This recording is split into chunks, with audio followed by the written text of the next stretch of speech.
Hi, எல்லாம் எப்படி இருக்கீங்க? பொங்கல் சிறப்பாக கொண்டாடிப்பீங்கன்னு நினைக்கிறேன். இந்த பொங்கல் சிறப்பான பொங்கலா எல்லாருக்கும் அமைஞ்சது என் நண்பனை தவிர.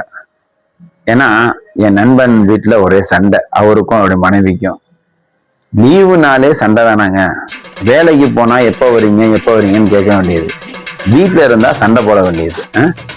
இந்த பொங்கல் டைம்ல அவன் இனிப்பான செய்திகள், இனிப்பான விஷயங்களை செய்யணும்னு தான் அந்த காலத்துல பெரியவங்க சக்கரை பொங்கலை வச்சு தன் குடும்பத்தோட கொண்டாடணும்னு கொண்டு வந்தாங்க. ஆனா இப்ப வேலைக்கு போற நிறைய பேர் லீவ் விட்டாலே போதுன்னு நினைக்கிறோம். ஏன்னா வீட்டுல இருந்தா சண்டை தாங்க வருது. ஒழுங்கா லீவா இருந்த விட வெளியே ஓடிடணும் போல இருக்கு.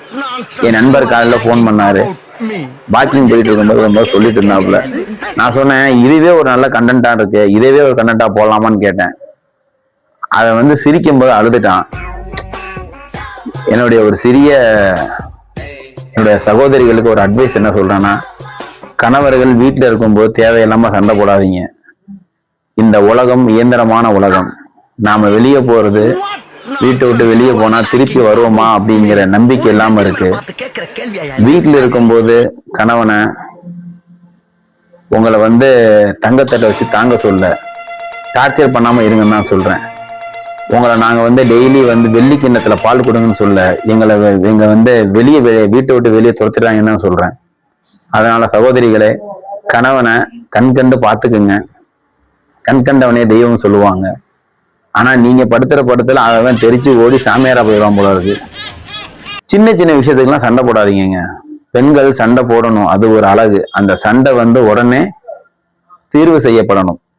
முத நாள் அடைஞ்ச சண்டை அடுத்த நாள் காலையில கேட்கும் போது கூட அப்படிதான் நான் பண்ணுவேன்னு சொல்றேன். அந்த பெண்ணு மனநிலை எப்படி இருக்கும் பாருங்க. நான் அந்த பெண்ணை தப்பு சொல்ல, அந்த பெண்ணுடைய மனநிலை என்னங்கிறது எனக்கு தெரியாது, இருந்தாலும் சொல்றேன்.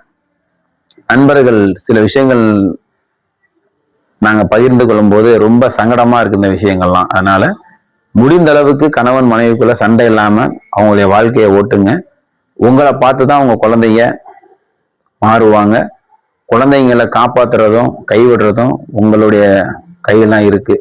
ஏன்னா சண்டை ஒரு நிரந்தர தீர்வு கிடையாது, சமாதானம் மட்டுமே நிரந்தர தீர்வு. ஆகவே பெண்களும் சரி ஆண்களும் சரி விட்டு கொடுத்து போங்க. பெண்கள் சத்த போட்டா ஆண் விட்டு கொடுத்து போங்க, ஆண் விட்டு கொடுத்து போனா பெண்கள் கொஞ்சம் அடங்கி போங்க. அப்பதான் குடும்பம் நல்லா இருக்கும், வாழ்க்கை நல்லா இருக்கும்.